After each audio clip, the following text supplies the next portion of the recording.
no idea what we're doing now. So I'm gonna go to Honor or to Sue. What are we doing, guys? Are we gonna hopefully speak to Dave? Are you looking for? Looking for this? Love it. Live radio.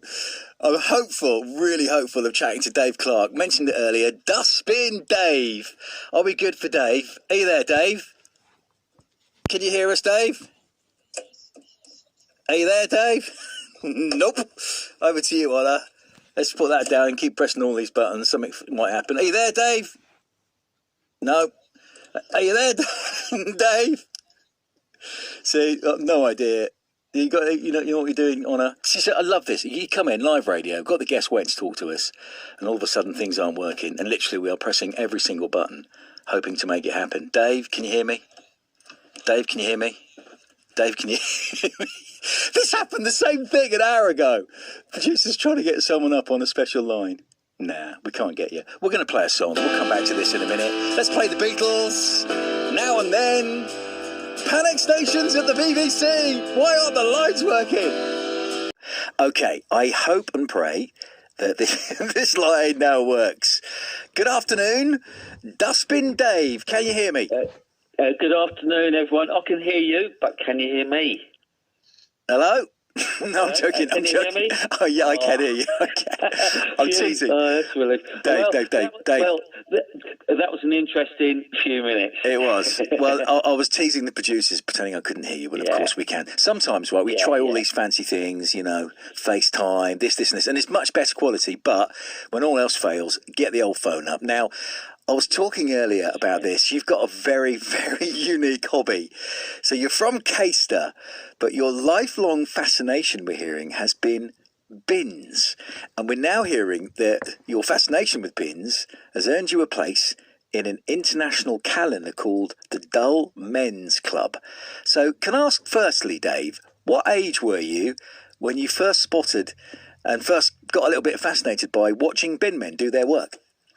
Well, how long have you got? It's going to take a while, but I'll try and be quick. Well, it started from an early age, probably around the age of 6 or 7, and I used to love the sound of the bin truck coming down the street, and I used to be fascinated by how they emptied the bins onto the back of the truck, and that progressed to regular trips down the local tip or your recycling centre as it is now. I mean, it's completely changed now, obviously, to how it used to be back in the 80s, where there was just a handful of skips. But I used to go down there quite a lot with my late father, and I used to love looking at what people threw away. So my interest in, like, waste in general started at quite an early age, and then it progressed to bins themselves and ultimately starting to photograph them.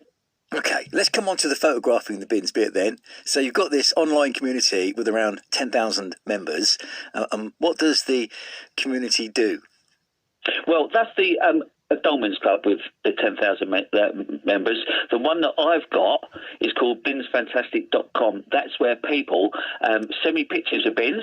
They go out and about. Yeah, and I mean, I'll have to rewind the clock just slightly, very quickly. When I first started to photograph bins, obviously, just a few family members knew, a few friends knew, and then as it progressed, I released a best of bins video just for a bit of fun, just to humour me, really. And then basically a BBC journalist picked it up, and it went like on the BBC News and National.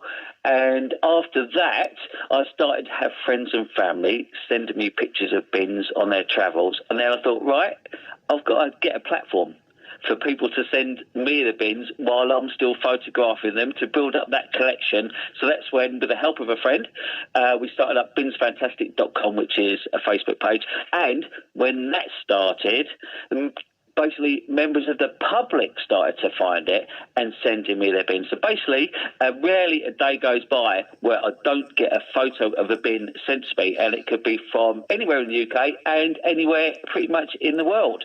And the good thing about it is that, you know, friends, family, the general public, they're now doing something that they've never, ever done before. In front of friends, literally stopping, taking a photo of a bin or a bin that stands out, an unusual bin, and sending it in to me. And so far, with my collection as well, I've got just under 3,000 photos of bins in all different locations, all varieties of bins, and pretty much worldwide. Last week I had one sent to me from Australia. So, Dave, let me come in here. I mean, I know you could speak about bins non-stop, and it's difficult to get any questions in, which is hilarious because of your absolute fascination. And I'm intrigued to hear about it. How it started when you were age 6 or 7, and you're obsessed by it. You eat, sleep, and drink bins. And it's brilliant. I've been looking at some of the photographs, and now I kind of get it. So you don't want any old bin. You want unusual bins that stand out, bins that have been painted, bins that show a bit of character. Well, yeah, but basically every bin has its own unique quality. So literally any bin, nowadays it is literally any bin, because there's something good in every bin. Even the worst bin you could ever imagine that's about to go down the tip is rusty, but you can see what it has done in its good days, So it's literally any bin now, and it is a bit of an addiction. I'm sure a lot of the members on binsfantastic.com who have literally just started taking photos and sending them in, they've all said that it is an addiction. Once you start, you do literally look out for bins everywhere. A bin that you haven't seen before, or a bin that stands out if it's a new bin, and they take a photo and send it in. So, yeah, with the help of everyone, it's basically raising binterest and for people to be more aware of bins in general, and ultimately to actually use them more. Okay, so there's lots in here. The increase in binterest, brilliant. And you just made a point there. Ultimately, you want more people to use more bins because then it helps with the obvious issue of litter, etc. And also, I guess there's a recycling angle on this as well.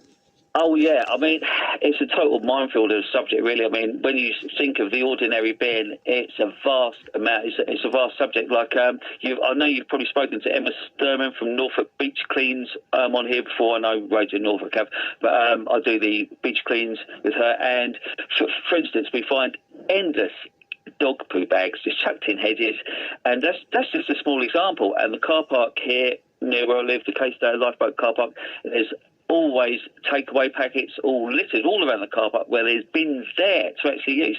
So it's basically just trying to promote that bin awareness and for people to actually use it. But just going back to the fun, novelty, wacky bins, which personally I sort of love those, but those are the ones that really stand out. Those are the ones that grab your attention rather than the maybe mundane sort of council bins you find.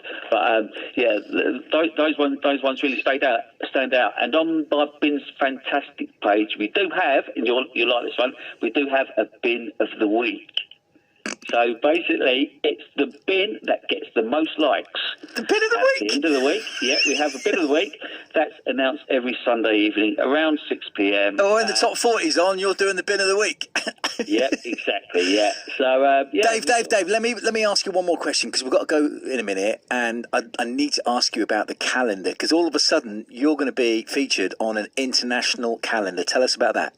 Yeah, well, it's a calendar called the Dolmen's Club calendar. Now, it isn't exclusively for men. Women are welcome to, as long as you appreciate dolmen.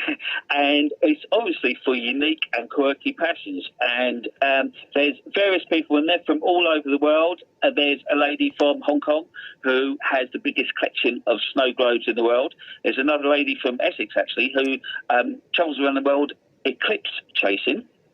There's a grave visitor who visits famous celebrities in America and takes pictures. There's a pumpkin paddler. A man created a record, 25 miles, I think he went, along a river in a pumpkin. And he's in the Guinness Book of Records. That even sounds more quirky than you and your bins, Dave. Yeah, and there's a lady from Wales who's been collecting plastic bags since 1977. So that's just a small example of the unique and quirky passions that the Dolmen's Club celebrate. And I'm sure all the listeners out there have got a little hobby or an unusual hobby.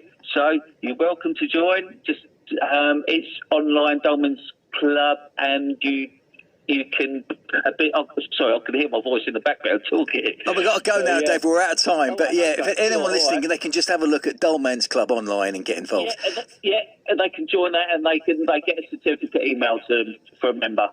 Done. What a great chap. Thank you so much for joining us today. Dustbin Dave Clark, with his quirky hobby on BBC iPlayer.